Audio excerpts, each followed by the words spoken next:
한번 따라 하실까요? 이제야 내가 하나님을 경외하는 줄 아노라. 이제야 내가 하나님을 경외하는 줄을 아노라. 이런 제목으로 말씀의 은혜를 나누기 원합니다. 지난 주일날 제가 책을 한 권 소개해 드리겠다고 약간 소개를 했지만 오늘 구체적으로 소개를 하나 드리겠다고 말씀했는데 그 책 제목이 혹시 기억나시나요? 그냥 화면에 떠버렸네요. 개소리에 대하여. 한번 따라왔을까요? 개소리에 대하여. 제가 조금 듣기가 좀 그렇긴 한데 이 이야기를 제목을 따라 하십시오 한 얘기는 평생 잊어버리지 마시라고. 영어는 on bullshit이라고 했죠. 저거는 소똥이라는 뜻입니다. 소똥. 미국 사람들은 욕을 하거나 지들끼리 좀 할 때 bullshit이에요. 아이 소똥 같은 이런 소리를 한단 말이죠. 그게 이제 우리나라 말로 소똥 같은 이렇게 번역을 하면은 이게 조금 어감이 다르니까 우리나라 사람들은 그것을 개소리 하고 있네. 개소리 이렇게라고 번역을 했는데 쌍스러운 책이 아닙니다. 좀 밑에 보면 뉴욕 타임스 베스트셀러 1위라고 되어 있습니다. 그러니까 미국의 권위 있는 신문에 뉴욕 타임스가 있는데 거기서 선정을 했던 베스트셀러 1위. 미국 사람들이 지금 제일 많이 읽고 있는 책 중에 탑에 있다는 이야기입니다. 그리고 국제정치학회에서 반드시 회원들은 이 책을 읽어라 라고 권장하고 선정된 도서가 이 책이라고 하는 것입니다. 책 두께는 그렇게 두껍지 않은데 지금 심리학적으로 또는 상담학적으로 어떤 인간의 커뮤니케이션 대화하는 가운데에 반드시 이 책을 읽도록 하고 있을 정도로 매우 중요한 위치를 차지하고 있습니다. 개소리라고 하는 것은 지난번에 얘기했지만 정의를 내리면 아주 중요한 단어가 있는데요. 어떤 욕구가 있어요. 의도가 있습니다. 그런데 그 의도를 감춥니다.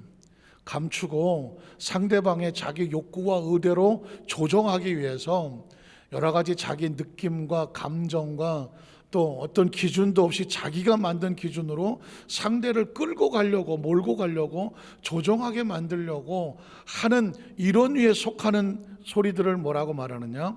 개소리다라는 거예요.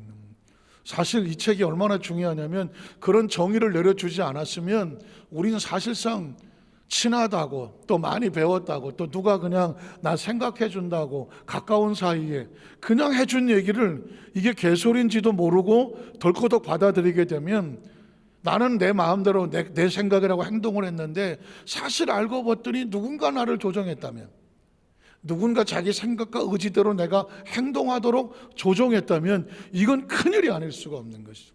그리고 우리의 삶 속에 그런 일을 너무나도 많이 당하고도 모르고 살아왔다는 것이 이게 지금 상당히 우리에게 충격을 주고 있는 것입니다. 성경을 찾아보면 창세기 3장 1절로 5절에 보니까 뱀이 하와를 유혹하는 소리 너무나도 잘 알고 있는 이야기인데 가만히 보니까 완전 개소리였었던 것이죠. 자, 뱀은 욕구가 있었어요. 의도가 있었습니다. 하와에게 얘기를 하는 의도가 뭘까요? 의도가 뭐 하라고? 선악과를 따먹고 하나님 말씀을 불순종해서 하나님의 축복을 모두 잊어버리게 하는 게 뱀의 의도였습니다. 정확하게 말하면 뱀이 아니라 사탄의 의도였던 거죠. 뱀은 사실상 도구에 불과했던 것입니다. 자, 그런데 이 이야기를 하와에게 얘기할 때 하와가 그 얘기가 개소리인 줄을 몰랐다는 것입니다. 자기를 조종해서 움직여서 선악과를 따먹고 하나님과 담전시키도록 하는 의도가 있는 줄을 모르고 자기를 생각해서 끔찍히 말해주는 거라고 생각을 하면, 다시 말해서 분별하지 않으면 당하고 마는 것이고 무너지는 것입니다. 한번 읽어볼까요? 그런데 뱀은 야훼 하나님이 지으신 들짐승 중에 가장 간교하다라고 넣었죠. 간교하다는 얘기는 지금 뱀이 하는 얘기는 진실하지 않다, 정직하지 않다, 선한 의도가 아니다라고 말하고 있는 것이죠. 뱀이 여자에게 물어 이르되 하나님이 참으로 너에게 동산 모든 나무 열매를 먹지 말라 하시더냐. 여자가 뱀에게 말하되 동산 나무 열매를 우리가 먹을 수 있으나 동산 중앙에 있는 나무 열매는 하나님 말씀에 너희는 먹지도 말고 만지도 말라 너희가 죽을까 하노라 하셨는. 여기까지 대화는 문제가 없어 보여요. 그런데 그 다음 절에 보니까 뱀이 여자에게 이르되 너희가 결코 죽지 아니하리라 라고 전혀 상반대 이야기를 하거든요. 하나님 말씀에 어긋난 이야기를 하거든요. 그리고 말하기를 계속 뭐라고 말하냐면 너희가 그것을 먹는 날에 너희 눈이 맑아져서 하나님과 같이 되어 선악을 알 줄 하나님이 아시기 때문에 먹지 말라고 하는 것이다. 그러니까 결국은 뭐예요? 뱀의 의도는 뭐예요? 바보같이 속아서 그것도 안 먹고 나 같으면 따먹었어 임마. 그리고 진작 눈 밝아져서 독립했어 하나님처럼 돼갖고. 그러니까 뭐예요? 따먹어 괜찮아 안 죽어 따먹어. 이게 뱀의 의도잖아요. 그런데 겉으로 말할 때 따먹으란 말을 한마디라도 합니까? 안 하죠. 계속 충동질하고 말을 자기 감정과 그러는데, 이 말을 딱 들었을 때에, 저와 여러분이 어떤 말을 들었을 때에 아무리 그렇듯하다고 할지라도 분별을 해야 돼요. 분별. 그러면 이 말이 지금 나한테 선한 말인가, 나를 살리는 말인가, 나를 죽이는 말인가, 이 사람이 나를 이용하려고 하는 말인가, 충동시키는 말인가를 알려면 분별을 해야 되는데, 그 분별의 기준이 뭐다? 하나님의 말씀인 거예요. 하나님이 뭐라고 말씀하셨느냐가 저와 여러분의 기준인 거예요. 그래서 그 말씀에 맞으면, 그래 당신 나를 축복해 주는 말이구나, 하나님 말씀에 비춰보니까 그 말이 맞네, 그래 그럼 내가 할게, 이게 기준이에요. 그런데 만에 하나 그 말이 하나님 말씀과 맞지 않아, 그럼 어떻게 될까요? 사탄아 물러가라 해야 되는 거죠. 이게 누굴 뭘로 알고 말이야 나를 충동질하고 나를 혼란하게 만들어 하나님 말씀을 어기게 만들어. 하나님 말씀을 어기고 내가 잘 될 리가 있어요 없어요? 잘 될 리가 없잖아. 그러면 이 사람이 지금 나한테 위하는 말이에요, 나를 넘어뜨리려고 하는 말이에요? 넘어뜨리려고 하는 말이죠. 그래서 단호하게 돌아서야죠. 이렇게 살아야 평생 안전하게 사는 거예요. 그런데 지금 하와는 그 이야기를 듣고 뱀의 의도를 분별하지를 못했습니다. 결국은 그래서 어떻게 합니까? 시키는 대로 선악과를 따먹고, 뒤늦게 깨닫고 보니까 하나님과 단절되어서 나무 그늘 아래서 초라하게 있는 존재가 됐습니다. 그때 저 뒤에서 웃고 있는 존재가 있어. 누가 웃었을까요? 뱀이 웃고 앉았겠죠. 뱀이 아이고 저 바보 멍청한 놈, 내가 시키는 대로 잘했네. 진짜 웃고 있는 건 뱀이 아니죠, 사탄인 것입니다. 이건 저와 여러분의 매 순간만에 벌어지는 거고요. 성경 속에서 아주 치열하게 벌어진 첫 번째는 뭐냐면 광야에서 벌어지는 영적 전투의 모습. 자, 영적 전투는 치고받고 싸우는 게 아니라 뭐 하는 거다? 분별하는 거다. 한번 따라하세요. 영적 전쟁은 분별할 줄 아는 것이다. 지금 여러분이 이 더위를 무릅쓰고 여러 가지 상황 불구하고 오늘 말씀 앞에 대면과 비대면으로 나와서 말씀을 듣는 이유가 뭔지 아십니까? 이유는 영적 분별력을 키우려고 하는 것입니다. 영적 분별력을 키워서 내가 이 소리를 듣고 났을 때 분별력을 딱 가지고 있으면 어떤 말이 다가오더라도 그걸 바로 덜커덕 받아들이지 않냐고 처음에 뭐 한다? 분별한다. 내가 이걸 삼켜도 좋은지 삼키면 안 되는지를 분별해야 돼요. 잘못된 거 삼키면 큰일 납니다. 민수기 13장 1절로 3절에 보니까 야훼께서 모세에게 말씀하여 이르시되 사람을 보내어 내가 이스라엘 자손에게 주는 가나안 땅을 정탐하게 하되 그들의 조상 가문 각 지파 중에서 지휘관 대전자 한 사람씩 보내라. 하나님 명령입니다. 그래서 모세가 야훼의 명령을 따라 바란 광야에서 그들을 보냈으니 그들은 다 이스라엘 자손에 수령된 사람이라. 자, 17절에 20절에 보면 모세가 사람들을 보내면서 이렇게 말합니다. 모세가 가나안 땅을 정탐하러 그들을 보내며 이르되 너희는 네게부 길로 행하여 산지로 올라가서 그 땅이 어떠한지 정탐하라. 하나님 시킨 대로 말하는 거예요. 그 땅 거민이 강한지 약한지 많은지 적은지와 그리고 그들이 사는 땅이 좋은지 나쁜지와 사는 성읍이 진영인지 신성인지와 산성인지와 토지가 비옥한지 메마른지 나무가 있는지 없는지를 탐지하라. 담대하라. 또 그 땅의 실과를 가져오라 하니 그때는 포도가 처음 익을 즈음이었더라. 모세가 정탐꾼을 보낸 거는요, 그 땅의 지도를 한번 그려오라는 것과 같습니다.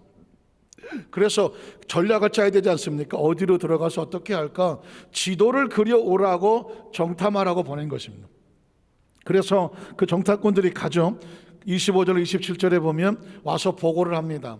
40일 동안 땅을 정탐하기를 마치고 돌아와서 바란 광야 가데스에 이르러 모세와 아론과 이스라엘 자손의 온 회중에게 나와서 그들에게 뭐하고? 보고하고자. 보고하는 게 이 정탐꾼의 목적입니다. 그 땅의 과일을 보이고, 그리고 모세에게 말하 이르되 당신이 우리를 보낸 땅에 간즉 과연 그 땅에 젖과 꿀이 흐르는데 이것은 그 땅의 과일입니다. 여기까지 딱 했으면 보고가 된 거예요. 문제는 뭐냐면 그 다음에 문제입니다. 30절로 33절에 가면 갈렙이 모세 앞에서 백성을 조용하게 하고 이르되 우리가 곧 올라가서 그 땅을 취하자 능히 이기리라 하나 10명이죠. 그와 함께 올라갔던 사람들은 이르되 우린 능히 올라가서 그 백성을 치지 못할 것이다. 자, 잘 들어보세요. 어떤 사람의 얘기를 할 때는 그냥 얘기하지 않습니다. 의도를 가지고 얘기합니다. 보고는 있는 대로 말하는 거예요. 있는 대로 말하는 게 정탐꾼의 이야기인데, 이게 있는 대로 말하지 아니하고 어떤 의도를 가지고 이제 말하기 시작합니다. 그 백성을 칠 수 없어.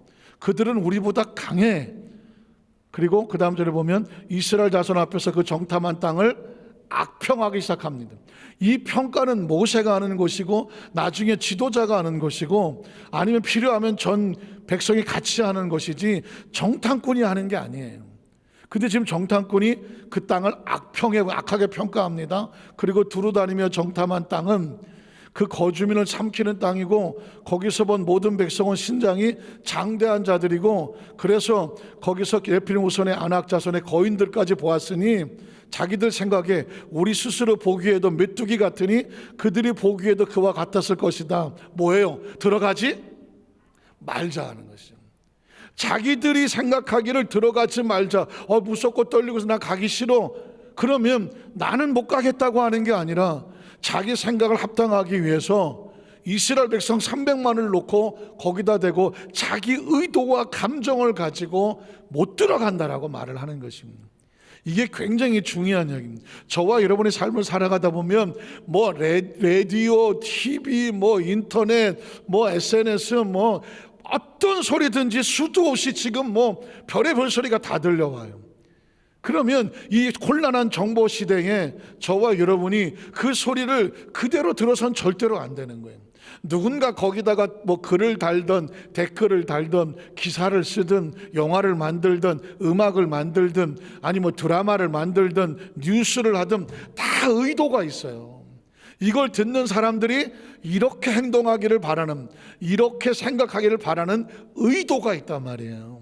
그러니까 그거를 덜커덕 받아들이고 그게 그렇대 라고 말하면 내 생각이 아니야. 누군가 나에게 그거를 읽게 하고 듣게 하고 자기 생각을 다른 사람에게 전하게 하려고 나를 뭐 하는 거예요? 뱀처럼 이용하는 거예요. 그러니까 지금 내 입에서 말이 나가려면, 내 생각을 나가려면 지금 어떤 정보를 들었을 때 하나님 말씀에 맞느냐 틀리느냐, 맞는 것은 아주 자신 있게 말해도 돼. 왜? 하나님 말씀에 기록된 것이니까. 그리고 아닌 것은 절대로 말하지 마라. 전하지 마라. 이유는 뭐냐? 내가 혹시 잘못 전한 말이 다른 사람을 죽일 수도 있어. 그 사람이 또 내가 말했기 때문에 절커덕 나를 믿고 내 말을 믿어버리면 사실은 내 말이 아니거든. 나도 누구한테 들은 말이거든. 근데 그게 잘못됐다면 그 사람이 모르니까 내가 전한 말을 먹고 저 사람이 넘어지면 나는 지금 한 영혼을 실족하게 한 것입니다. 지금 10명의 정탐꾼은 그 땅을 보고 와서 자기들 생각을 쏟아놓고 있는 것입니다. 자, 그러면 어떻게 해야 되죠? 이스라엘 백성들은 그 소리를 들었으면 어떻게 해야 돼? 분별을 해야죠. 야, 이게 하나님 말씀에 맞냐? 맞으면 하자. 틀리면 하지 말자. 분별을 해야 되는데, 그러면 이스라엘 백성들이 어떻게 분별하나 볼까요? 14장 1절로 2절에 보면 온 회중이 소리를 높여 부르짖으며 백성이 밤새도록 통곡하더라. 둘 중에 하나예요. 문제가 생겼으니까 우리가 처리하고 금식하면서 통성으로 기도하자.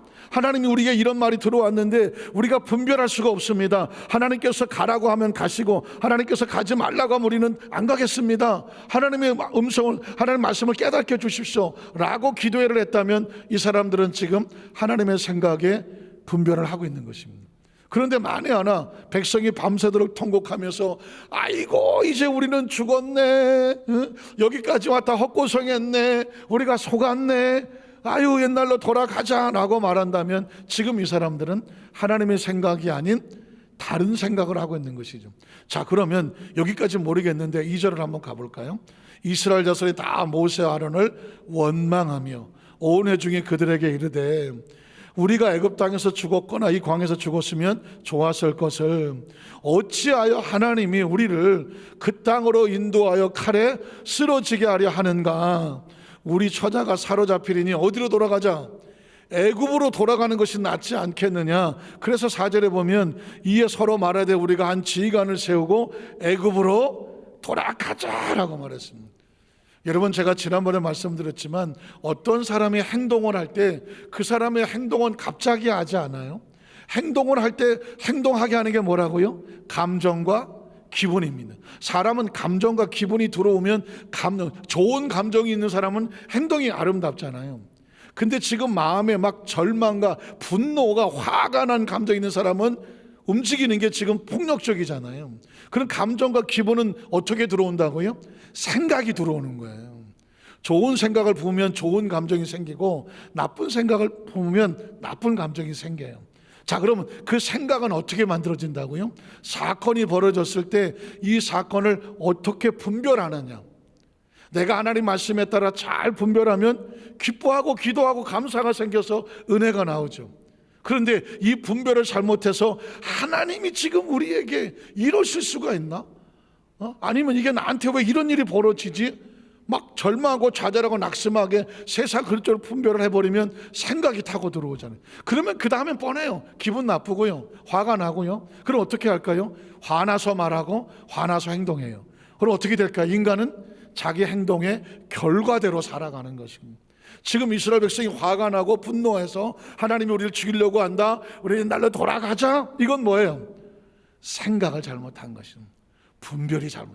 그러니까 사람은 행동은 결과예요. 처음에 어떤 사건이 벌어졌을 때 잘못 분별하고 잘못 생각하면 그게 우리를 마지막 결과를 만들어버립니다. 이스라엘 백성이 그래서 그렇게 절망하는 것입니다.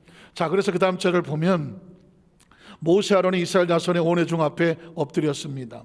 그 땅을 정탐한 자 눈의 아들 여호수아와 여분네 아들 갈렙. 여러분 꼭 기억하십시오.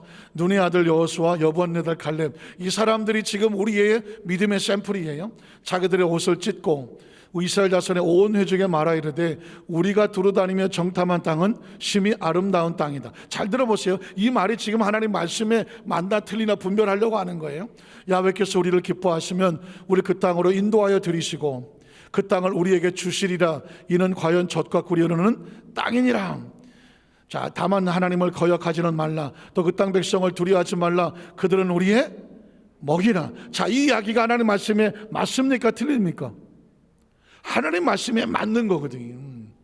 그들의 보호자는 그들에 떠나갔고 야훼는 우리와 함께 하시느니라. 그들을 두려워하지 말라고 말했습니다. 그러니까 여호수아 갈렙은 철저히 하나님의 말씀에 근거하여 그 말씀을 한 것이고 10명의 정탐꾼은 하나님 말씀은 제껴놓고 자기들의 생각으로 이스라엘 백성들을 끌고 가려고 하는 것입니다.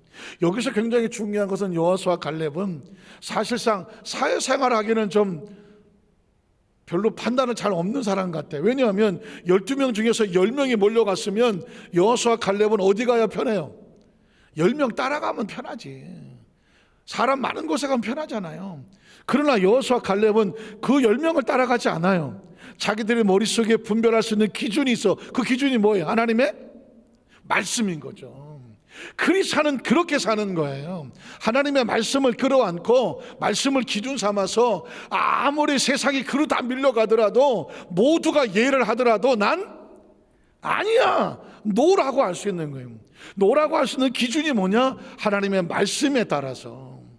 말씀이 가라고 하면 말씀이 가는 거지만 하나님 말씀에 어긋난 생각을 따라하면 절대로 따라가지 않는다. 노라고 할 수 있는 것, 그게 누구의 생각과 맞는 거냐? 하나님의 생각과 맞는 것입니다.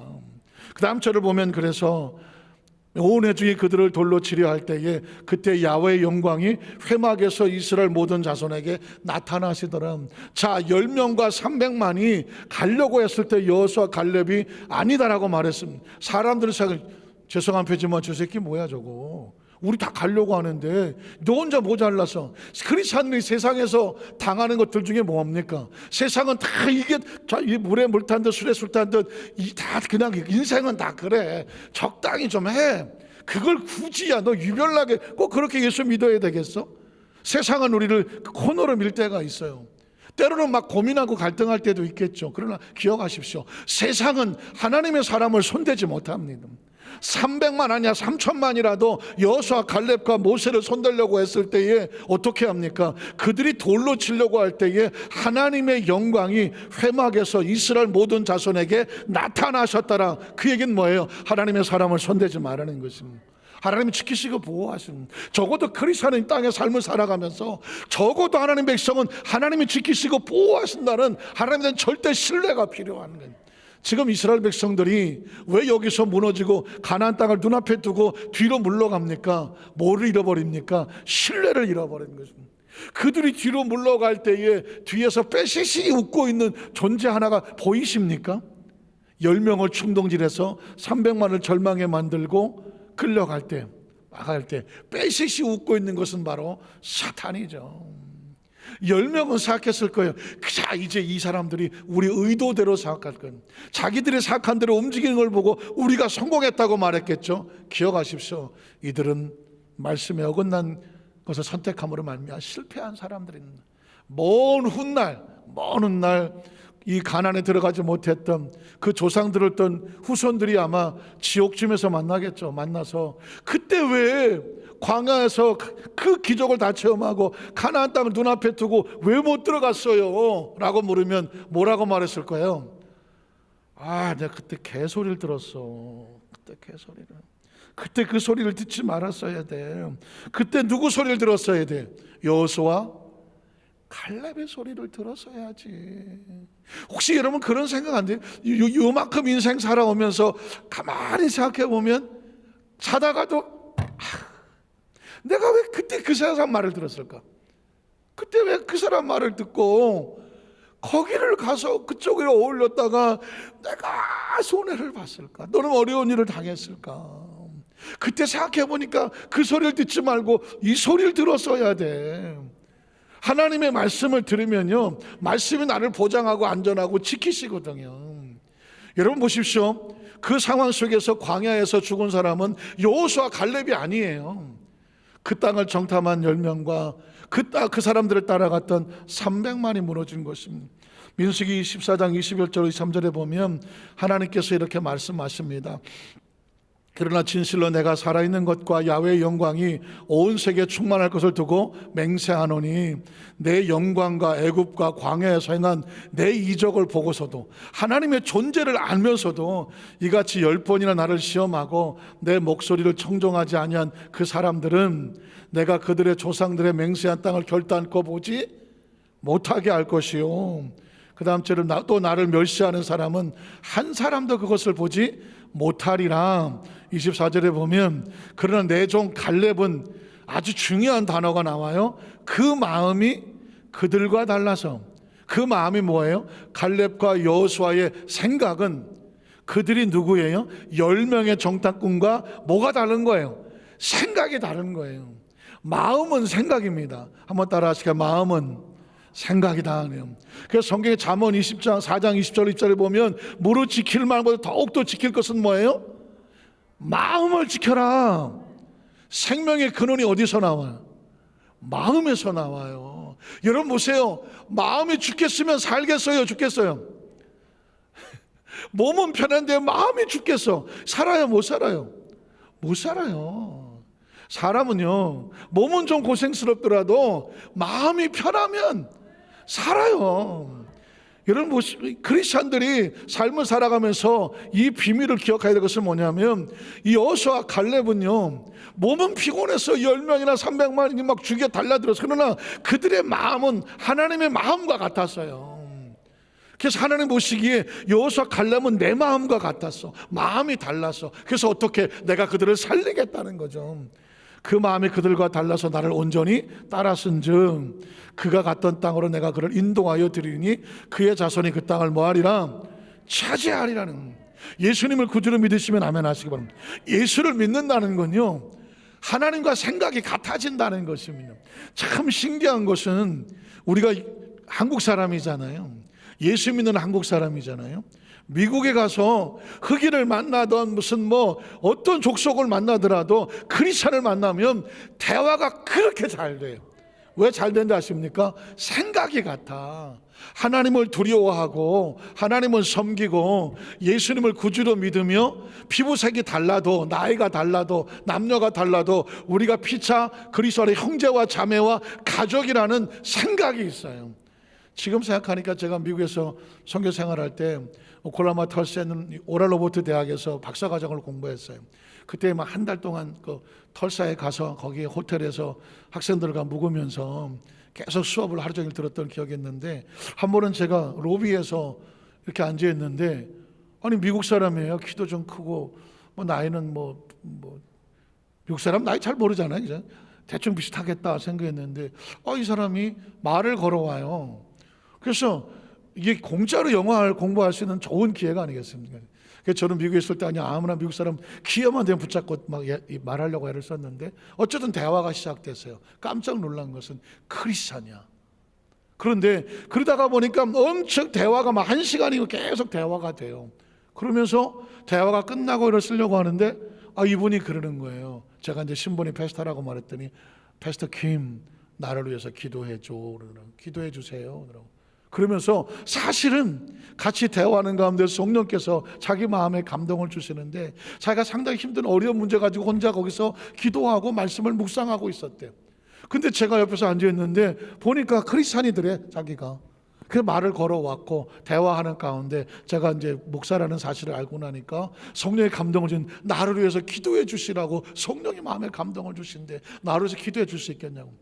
그 미국 호텔 로비에서 미국 사람 놓고 그 호텔에서 많은 사람과 내가 혼자 기도해 줘 쉽지가 않잖아요. 그리고 처음 보는데 기도 부탁한다는 것도 쉽지 않고 저도 덜커덕 기도하기가 쉽지가 않아요. 그런데 한 가지 우리가 생각이 같더라고. 하나님을 아버지로 믿더라고. 예수를 구주로 믿더라고. 하나님 앞에 기도하면 역사하실 것에 대한 소망이 있더라고. 그리고 마음에 기대가 있더라고. 그러니 뭘 거령하겠어요? 같이 기도하는 것이죠.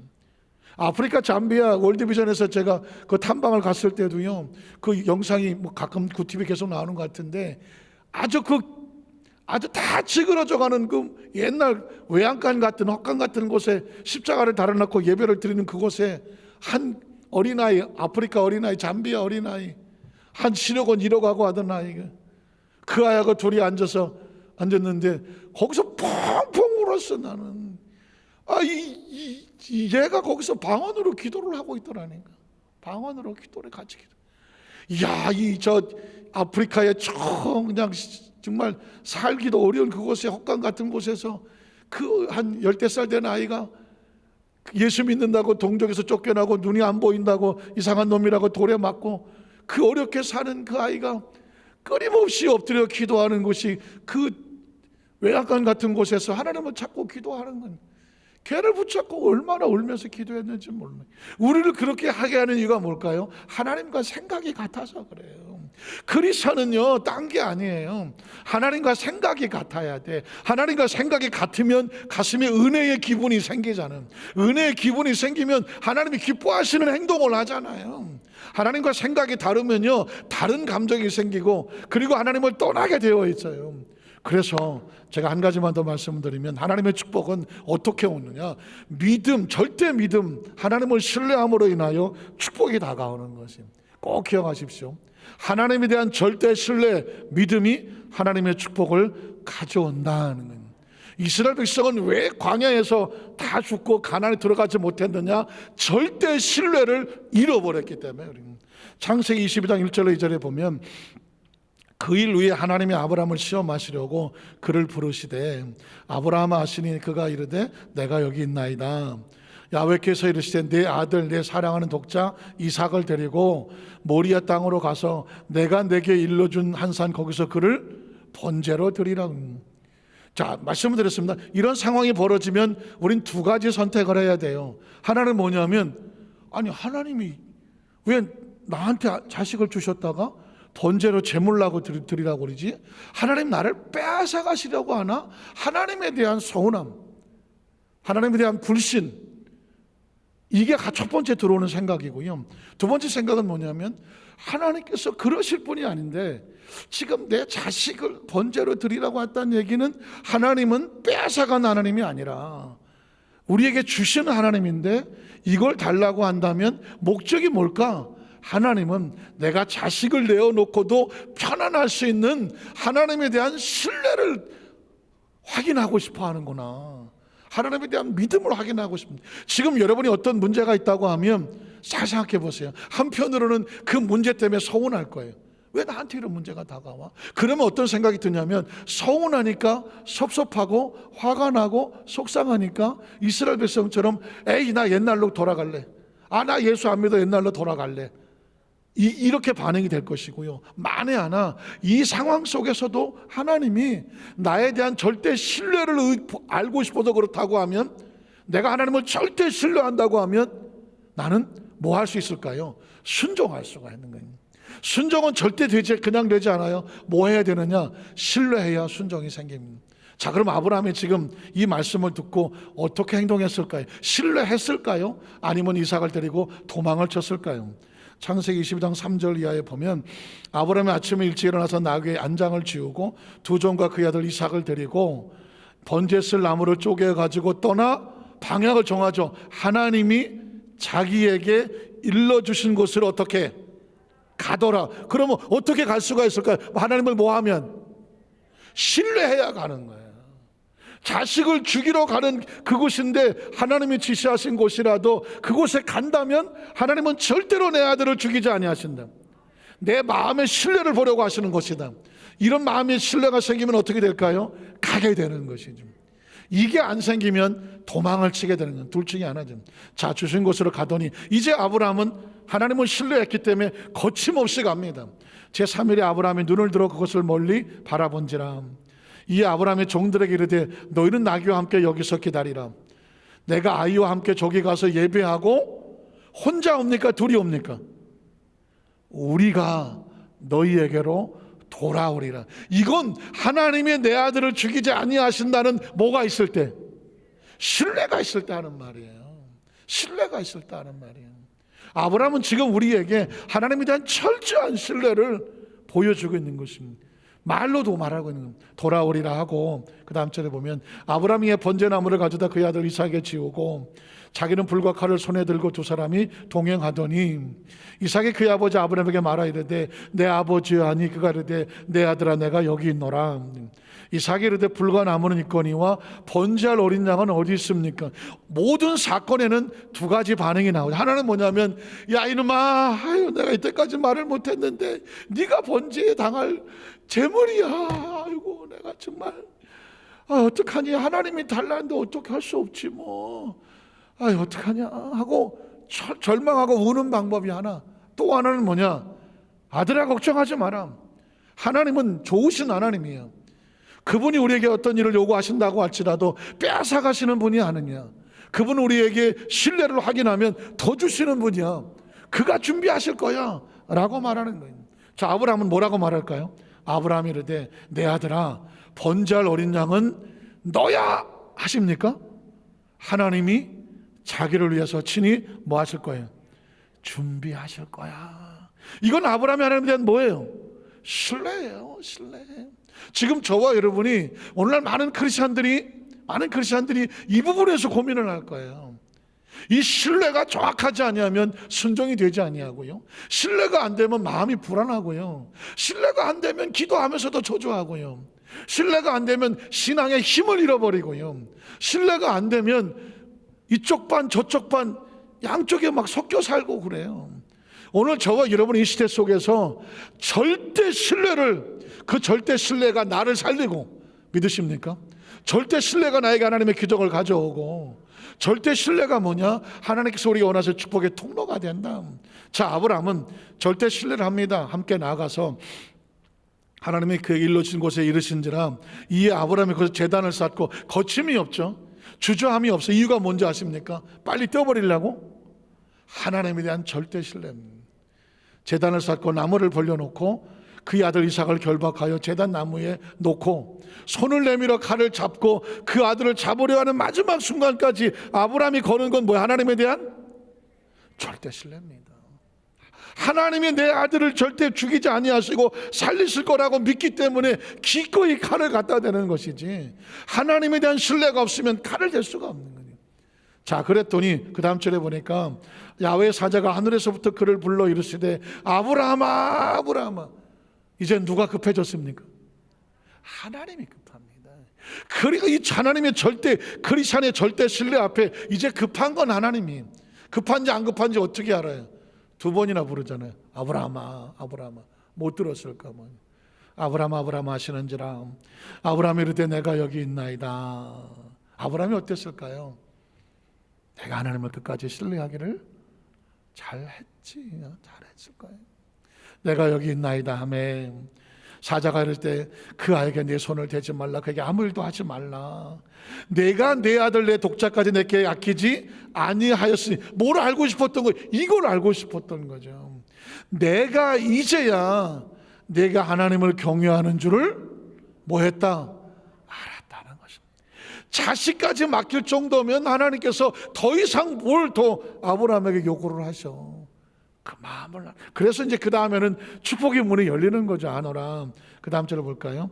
아브라함이 눈을 들어 살펴본 한 수양이 뒤에 있는데 뿌리 수풀에 걸려 있는지라. 누구 말대로 됐나요? 아브라함의 말대로. 아브라함이 가서 순양을 가져다가 아들을 대신하여 번제로 드렸더라. 아브라함이 그 땅 이름을 뭐라고 말하죠? 야훼 이레. 무슨 뜻이에요? 하여서 오늘날까지 사람들이 이르기를 야훼 산에서 뭐하리라? 준비되리라. 이건 누가 할 수 있는 고백입니까? 하나님에 대한 절대 신뢰가 있는 사람이 하는 거예요. 하나님이 준비하신다. 눈에 보이지 않고 귀에 들리지 아니하고 손에 잡히지 아니하지만 하나님이 준비하신다는 신뢰가 있는 사람은 이렇게 말합니다. 내가 믿는, 우리가 믿는 하나님은 야훼 이레 되시는 하나님. 이게 확인이 되니까 그때 하늘이 열리는 거죠. 그 다음 절에 보면 뭐라고 말할까요?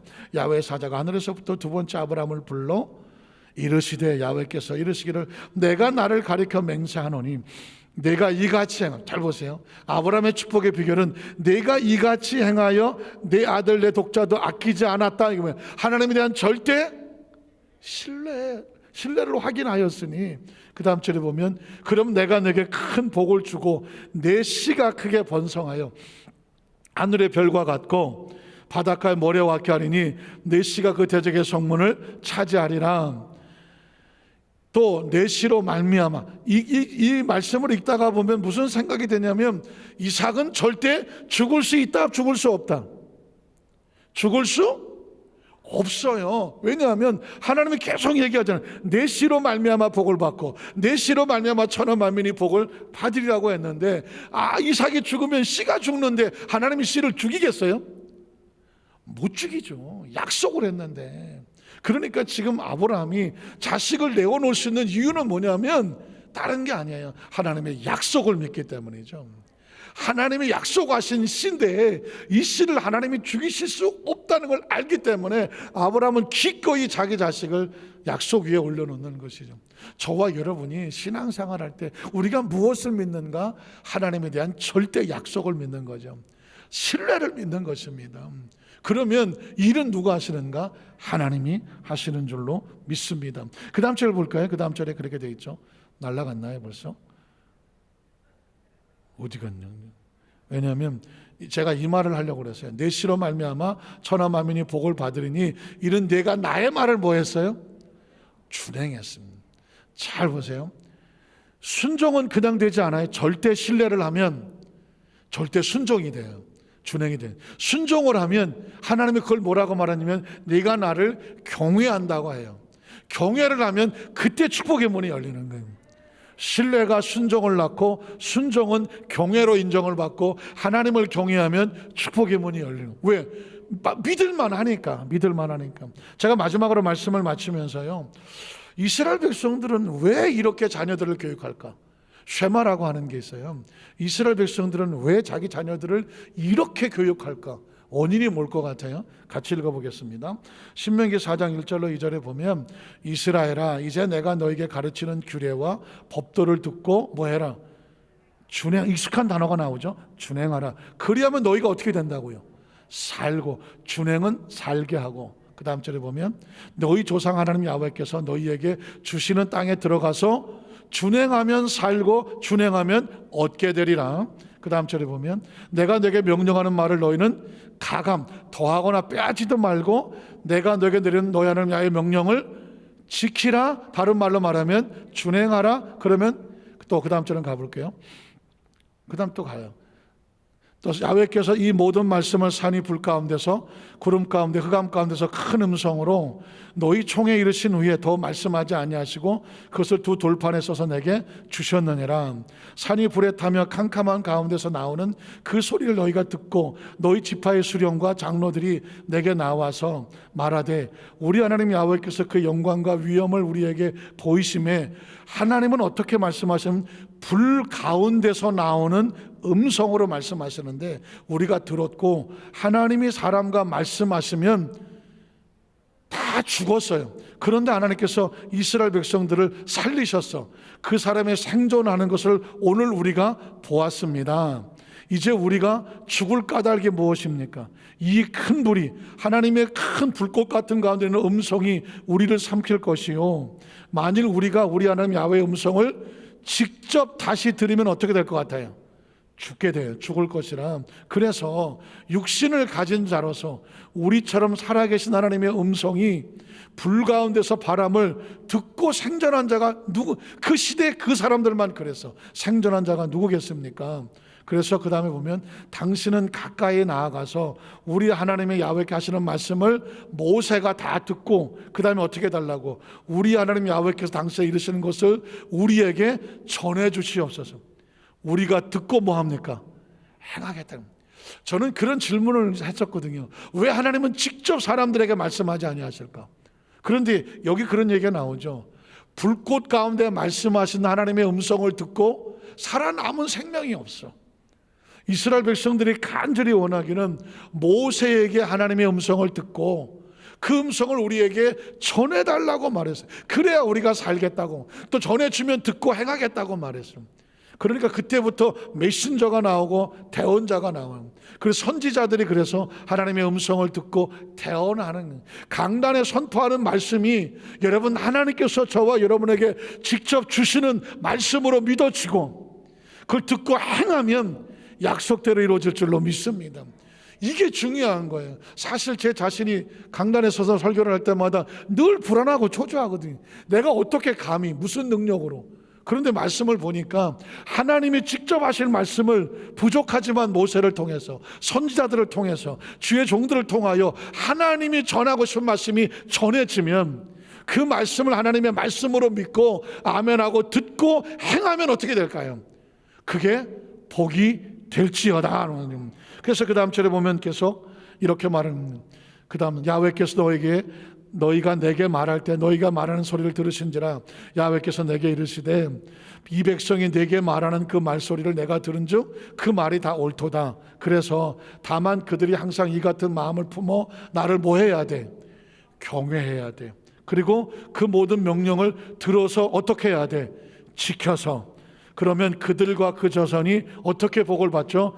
영원히 복을 받기를 원하노라. 말씀을 정리하기 원합니다.